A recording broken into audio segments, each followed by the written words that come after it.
Pisces, your week commencing the 16th of December forecast suggests that when it comes to your work-life balance, that may have been somewhat challenging of late. And you may have also felt rather sensitive about both areas. Mercury going direct now could speed things up if you're applying for a job or you're networking professionally. But equally, it can help if there have been some cross wires with colleagues.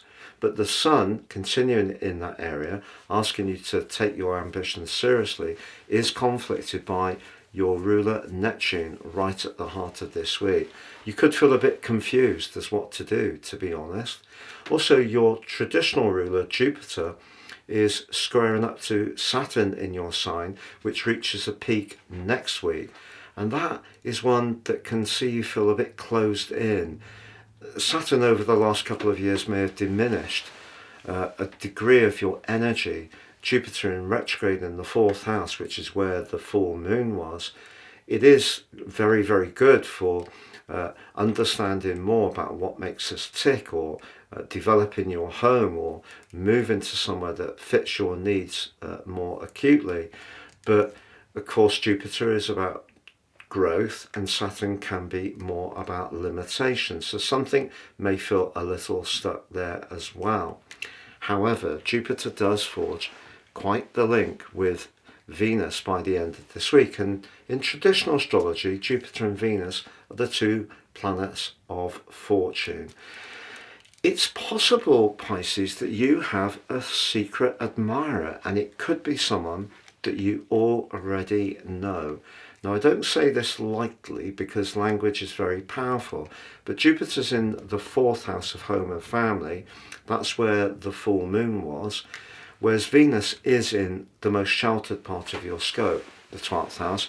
Or it could be that you find yourself feeling very nostalgic about someone from your past, perhaps someone you got very close to, perhaps someone who was in your family who's no longer with us. So there could be a real palpable and poignant feel to the end of the week as those two align. But then the winter solstice on Saturday gives you a chance to break out of this quite delicate part of the year where I feel there has been quite a lot of demands upon you in terms of your worldly connection, and that has fed into how you feel emotionally. And just Saturn and Neptune in your sign has not necessarily been easy.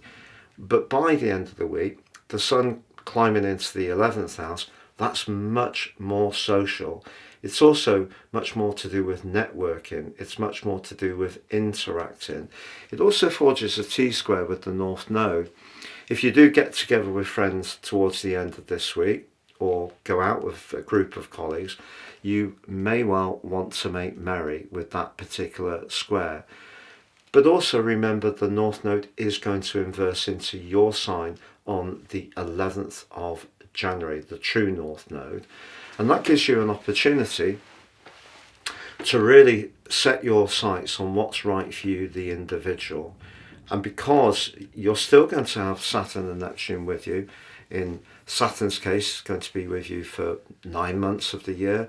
In Neptune's case, for just over 4 months of 2025.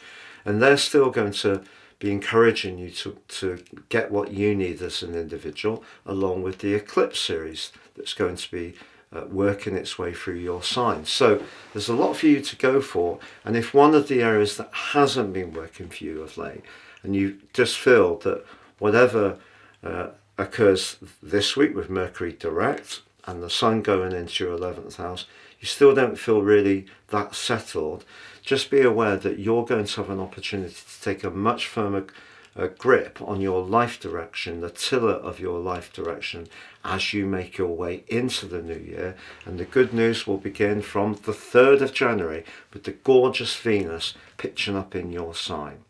Have a great week, Pisces. Take care and goodbye for now. And please do check out your year 2025 personal forecast and get your free gift of your Zodiac General, Love, Chinese and Vedic written forecast.